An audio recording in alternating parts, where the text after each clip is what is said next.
that we have all been looking forward to. A louder round of applause for our esteemed guest. Thank you for your time, ma'am. And it's over to Mr. Sangvi.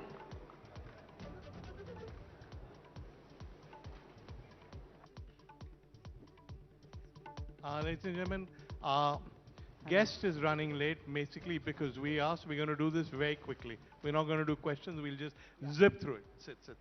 Thank you. Geetanjali, I've known you a long time and you've had a very varied background. You were with Lintas, you were in advertising. The last thing I thought I would see you as is this big business tycoon. So tell us a bit about how difficult the journey was. Yes, first of all, thank you very much to the ABP Summit and to the leadership of the ABP Group for inviting me here today and to attempt to share my transformative journey both before the crisis that struck me rather suddenly from the cold and after this crisis in the last 2 years. It's also a great delight to be in dialogue with none other than Veer Sangvi, not only because in the media and in the journalistic field he is an icon, with enormous expertise and experience, but also because I've known him. And that makes a huge difference. For a long time. For a very long time. I knew his family, I knew his son very well. So that puts me greatly at ease. And that's one thing about leadership. You can succeed if you have an enabling environment. So hopefully I'll do okay today. And thank you very much to the audience for being here.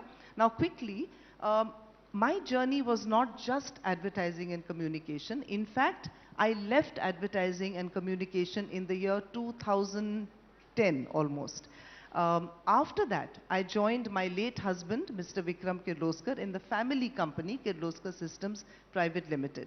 Now, many of you would know that Vikram was credited with bringing Toyota into India.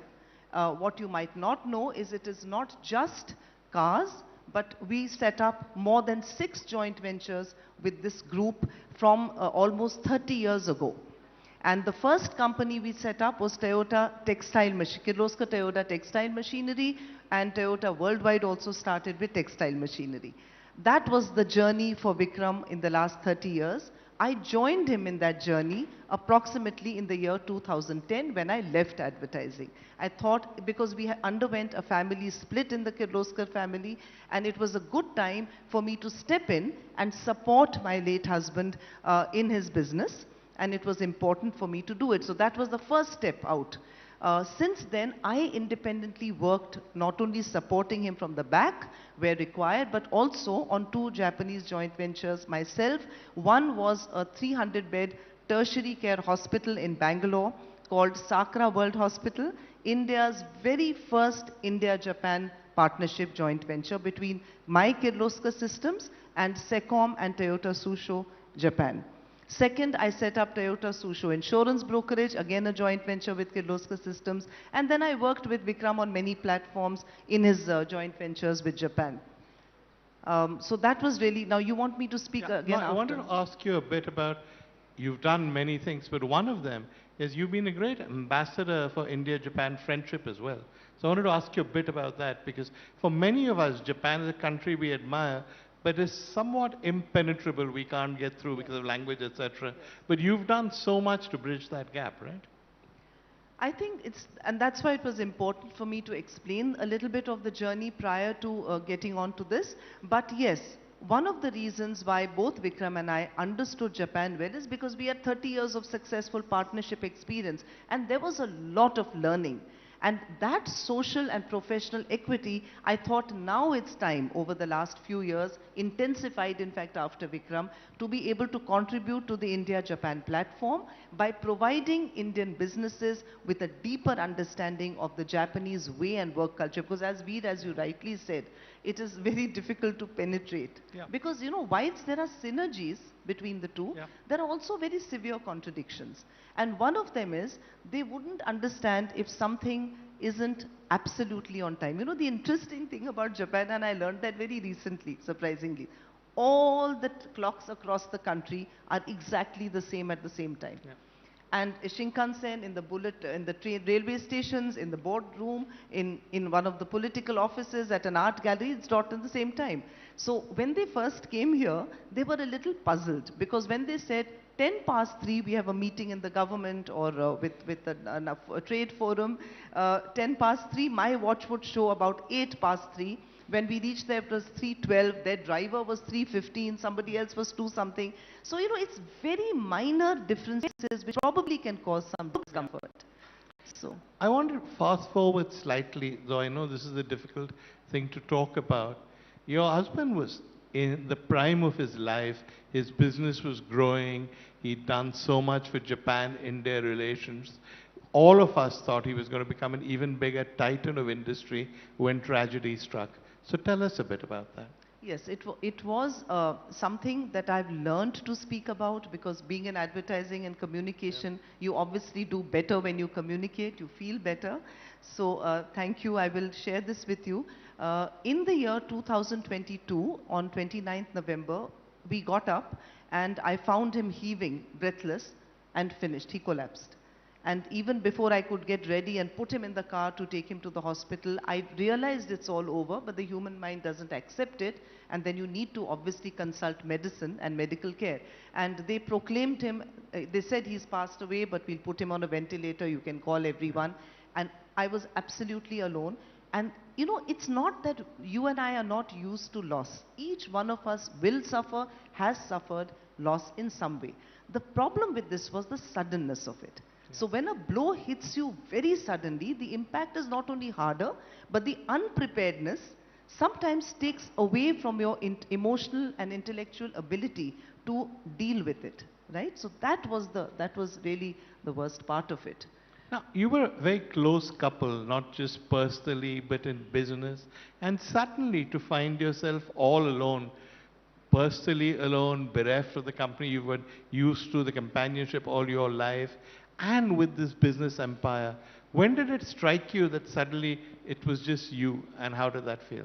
That's a lovely question, Veer, because it takes me back and it's important.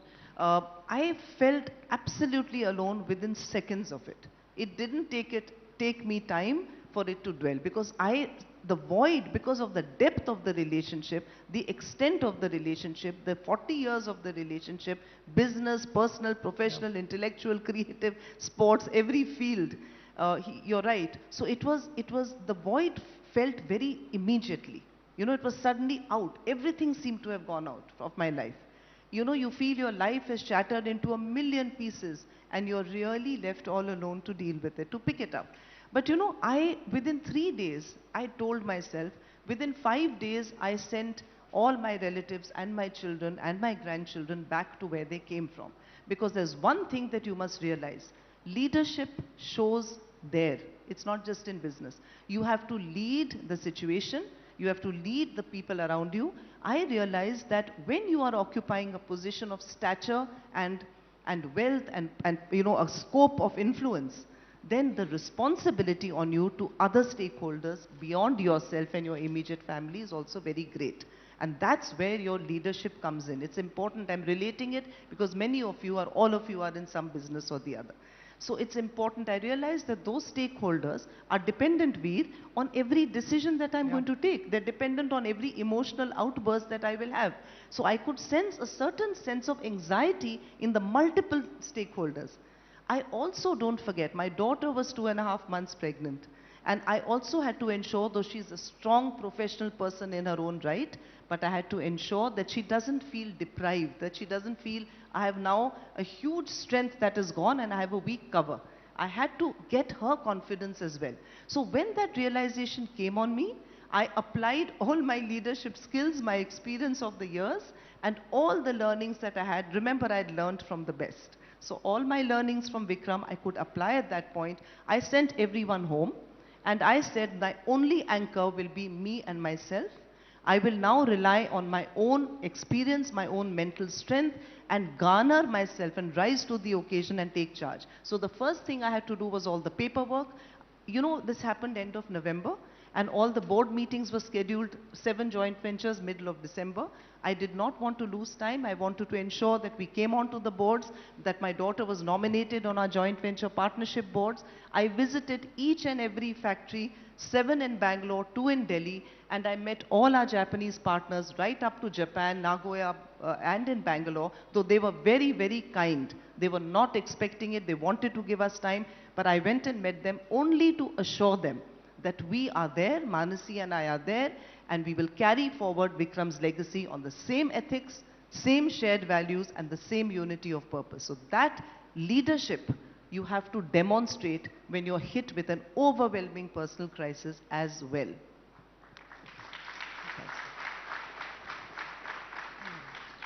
I mean, the whole world knows what leadership you demonstrated and how you ran the company so successfully. But my question is, were there moments when you were out there projecting this brave face, getting on with the job, assuring, I mean, the thousands of people who depended on you that there was no problem? Were there moments when you came home, when you felt alone, sad, or did you just make your head, put it out of your head and go forward?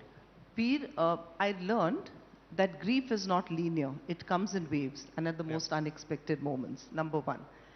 Second, grief takes you to the depths of sadness like you wouldn't believe it. And the suddenness, as I said, was what impacted. All his medical tests 45 days before were better than you and me right now. So that was very hard, and with all the front that I put up, you know what happened, Veer? I almost developed a split personality. In what way? I think I'm 2 people, because I get huge anxiety sometimes. I read a research which said this anxiety comes between 2:30 and 3:30 a.m. and bang on at 2:45 I get up, even now. Even now? Yes, even now I get up. It's the gaps are increasing, but last night I slept very well because I didn't want to come to ABP in a disheveled state, so I made sure, and I didn't want to let Veer down, so I actually slept very well. So when you have a purpose, it helps you override your weakness. You need to. So you have to convert your grief into resolve. But I did go through, I still go through a lot of self-doubt. You know, even before I enter CI, a sense of fear, will I project properly? Because don't forget, there's no one watching over you now. You're all by yourself. And people and relatives can help you, but they can't live your life for you. That you have to do yourself. So there is a lot of self-doubt, lot of anxiety, lot of palpitation, lot of fear, all the time. Especially in the middle of the night. You hide it very well, huh? I wouldn't have thought so. You don't look at all. I've also done a lot of acting, so I guess. Okay.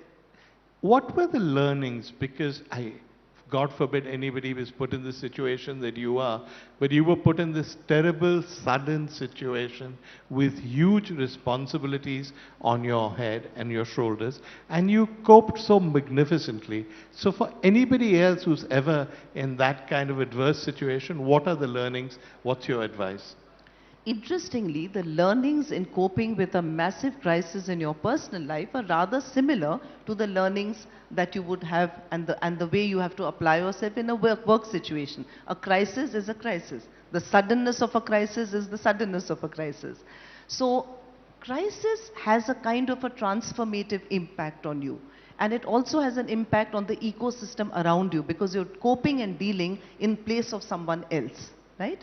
So the biggest learning is you have to take hold of yourself, you have to step back, you have to structure your mind, because remember, in a crisis, whether at work or home, your mind goes in 100 directions. You need to pull it together, you need to focus, you need to transform your grief into resolve, and very importantly, define your objective and the purpose. You know, your biggest anchor in a crisis is your purpose. The minute you're purposeless, the minute you feel you're floating and you're unable to focus, you will not be able to cope or come with the right solutions. And whatever decisions you take will be overwhelmed by a very high level of emotional instability, which will impact not only you personally, but your business and your ecosystem around you. So that is my purpose was very clear, that I had to carry forward the legacy that Vikram has, and in the later years with me and Mansi, brought it to a certain level. So I wanted to commit myself to not only maintaining it, but I also want to grow it to the next level. And I know that that's what he would have wanted for us. Many people in Indian business, and this is regrettable but sadly is true, are not equipped or designed or built in a way that they take women as seriously as they take men. Was that a problem for you? I'll tell you, it was not just the woman. If it were a sister or a daughter, it would have been easily accepted, Veer. When a wife steps in, wife being woman and wife, for some reason, it's not that, you see, in my position, please remember, I'm very fortunate that my husband created a standard of environment wherein he left me not unprotected. You see, the scale of what we control prevents individuals or forums to upfront come and differentiate or discriminate. So overt discrimination I will never face. And I'm lucky, and for that it's my husband I give credit to. But there are subtle discriminatory expressions, you know, there are certain exclamations, because what you need to do, however, Kaveri knows that I've always been working. She's seen me working for 30 years. So it's not a bedroom to boardroom walk for me, I was already there. And I was also working on the Japanese joint venture, so I was not new to them either. But the problem is, Vikram was leading. And he was brilliant. He was an MIT engineer, absolutely brilliant. So then you're coming in from behind. People have seen you, they've complimented you, but you're leading, and I'm not certainly nowhere close to being as competent as he was. Absolutely, and I'm not saying this to appear humble or for the optics. I'm not. Those who worked with me will say it. But what I found, you have to build confidence. I never took anyone's loyalty or support for granted, Veer. I did not say society should be progressive. I said, forget about what it should be. It is what it is. You need to accept in work and in life. So I accepted it, and I put in a huge amount of effort to build credibility and confidence. Before every meeting, I do a lot more homework than most people would do. I study, I read, I memorize. I'm good at memorizing, very good at ratta maruing in school, so I don't know, I can remember numbers. So I memorize, and I work very hard. I was a student who really had to slog to get 90%. Vikram was a student who didn't even do his homework, and he would get 100%. So there is a gap. There is a gap. You know, forget about whether Veer finds me credible or not. Forget about the fact that he can accept or not accept me as a wife or a woman. The fact is I'm behind. So I need to catch up, right? So I did not take my acceptance for granted. I worked hard. I built up credibility. But Veer, you're absolutely right. In a forum, in a business meeting, very often, I can see in the beginning, first 1 year was very tougher. There was like a very indulgent attitude. Sometimes there was a bit of a scoffing attitude. Oh, there she is, you know, trying. It wouldn't have happened if I was a daughter or a mother even. Mothers are beautiful. In India, man's mother is accepted beyond anything else. So that was very hard. But you have to build credibility. In any case, you have to work at it. You've mentioned this, but you were not exactly a housewife who inherited a business. You were part of the business. You had considerable achievements of your own. And even this whole India-Japan thing was your own initiative. You were the one who set it up. You were the one who spoke to the Japanese. Yes. So did all that help when it happened? Oh yes, that helped enormously because, in fact, it's a very good point, Veer, because my main business is with the Japanese, right? And there's a lot at stake there. So my having worked on the India-Japan platform to promote cooperation, to promote a better understanding, I managed to have built a certain level of professional and personal equity with the Japanese ecosystem. And that really helped give confidence because they'd heard, they'd seen. So not only in the business with the Japanese, but overall in the influencing ecosystem which my partners might be meeting in other areas of their business, it truly helped to be there already. That really helped in the credit. You know, there's one thing you had asked me, maybe you'll ask now, on whether the Japanese accepted. I was actually building up to that, but I was going to say that Japan, which is a country of such high achievers, is for some reason kind of short on women achievers in business. So what was it like for them dealing with a woman? Now this is very interesting because you'll be very surprised to know that not for a single moment did I feel any sense of discrimination or a lack of acceptance even for a moment, not only with my Japanese partners, but across the multiple Japanese platforms that I occupy. Not with the Exchange Trade Organization, not with the embassy, not with the Japanese government, not with the other Japanese MSMEs that I work hard with Jet2 to bring into India, etc. It was not at all difficult, and I'll tell you why. It's nothing to do with their culture or accepting women or other. Once they repose faith in you, once they trust you, Japanese building trust is the most critical. Like we said, there was already a journey with them, right? Yep. Once they trust you, it is their sense of self-discipline, no bearing of the socio-cultural, historical angle to it. It is their system or process that they will automatically accept you. It matter then. It's because of their own internal sense of discipline. It's trust and confidence overtakes gender. So they don't allow their gender to come in. That is it. I actually faced a little more sometimes, not always. Like I said, 90% there was not much of a problem. But I did feel a little bit of it more with the local community. Really? Much more with the local. Much more. Not even for a moment with the Japanese. On any platform. On any of the India-Japan platforms. Yeah. Our time ended a little while ago, but I'm keeping going because this is so interesting. I think people here don't necessarily realize the scale of the businesses you run. It's a private group, so it's not very easy to share finance, but I can tell you there are 7 large joint ventures. My daughter now has been nominated on the boards, and she actually actively participates in the operations. I'm a partner company, so I work more on partnership platforms with the joint ventures. But they're very large, and really the Japanese operationally run it, so that is really their responsibility. But the level of decisions that I have to sometimes take, the level of contribution or value addition that I have to make is for a very, very large scale, because the impact would be on a very large scale. And that is what sometimes gives me the anxiety that it does. Because there are 7 joint ventures with the Japanese. There are many more that we are working on. We don't want to stop. They will have more requirements for different business verticals to come into India. And all of those verticals may start small, but eventually the footprint is for huge scale. It would be multi-thousand crore businesses in the future. So you really have to work at it, and you have to have your mind focus on it. You can't allow your grief to intervene with your purpose. You know, 20 years ago, when I first knew you, you struck me as being the kind of person who never gave up, who never said die, who never thought anything was impossible. It was sometimes difficult to make that out at first because you were good looking, charming, well dressed, but there was always a sort of steely determination to you. Do you think that helped? Yes, Veer, that absolutely helped. I don't know about the looks helping, but hopefully... No, I didn't mean that. I meant the steely determination. No, I just had to lighten it because, otherwise my story should not be such a sob story either. So, yes, I think that helped. I was in a boarding school called Lawrence School, Sanar, and our motto was never given. Yeah. And that was our song, never given is my motto. So I think it ingrained very early. It's also the individual that you are, right? It's the way you're brought up. It's also the way you individually think, what you go through in your life. Maybe it's God's way of preparing you. I don't know. Maybe it's God's way of preparing you for a later episode in your life.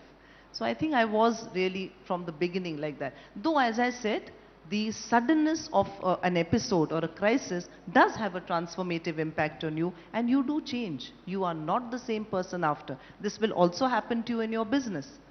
If you're doing a huge change in your business, you're struck by a crisis or a calamity and you have to resolve it, then you have to have all your leadership skills right up front with all your experience, sense of purpose that overrides the loss and the grief. A final question, though we are long over our time.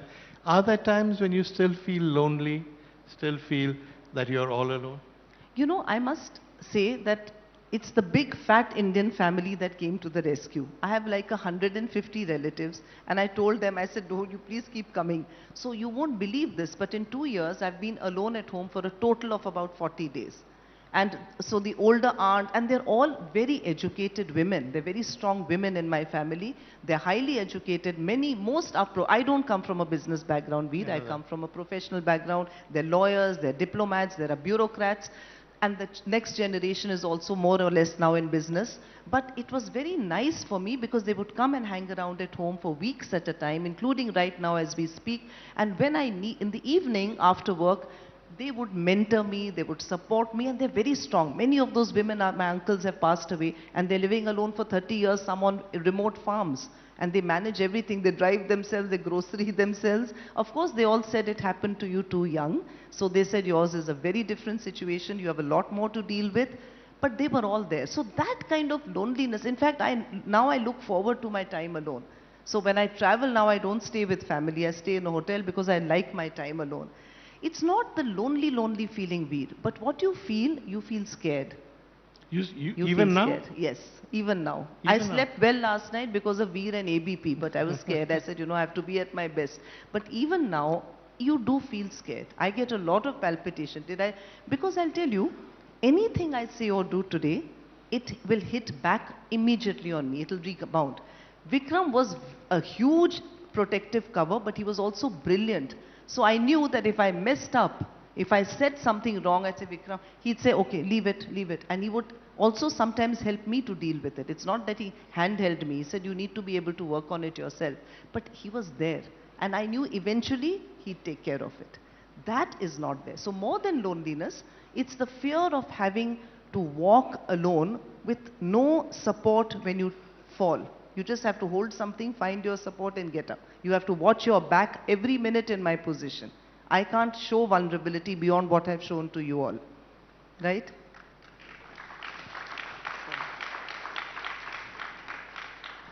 That is such an inspiring story, Geetanjali. Thank you so much for sharing it. Thank Ladies and gentlemen, Geetanjali Kirloskar. Can I quickly give you a nice quote since I do Yeah. so much Japan? I think it's Haruki Murakami-san who said beautifully. He's actually summed it all up. He said that when you come out of a storm, you will not remember what you went through or how you even survived it.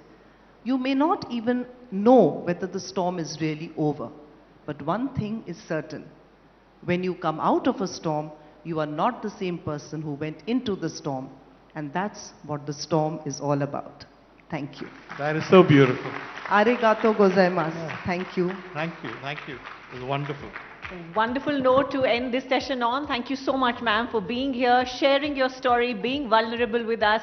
You leave us inspired, and we applaud you for your grace, for your strength, and for your leadership. Ladies and gentlemen, a huge round of applause for Mrs. Geetanjali Kirloskar. Can I please request Rupali Fernandez, Chief Revenue Officer, ABP Network, to join us on stage, as well as Jogesh Bhutani ji, MD and CEO of Alliance Nexus. Kindly join us on stage as we present a token of our appreciation to our honorable guest. Rupali, why don't you come on stage and do the honors?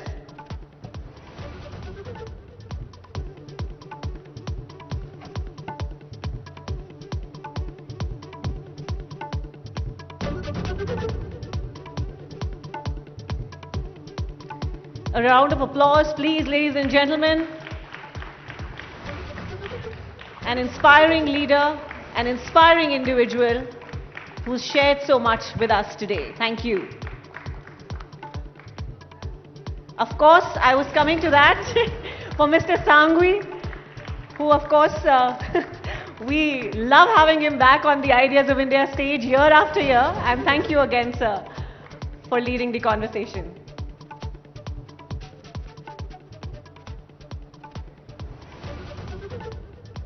बहुत बहुत धन्यवाद. Thank you. And ladies and gentlemen, we move on now from an inspiring business leader to a political leader who we have been watching closely as his journey progresses. दोस्तों, भारत में अगर कोई देश है, कोई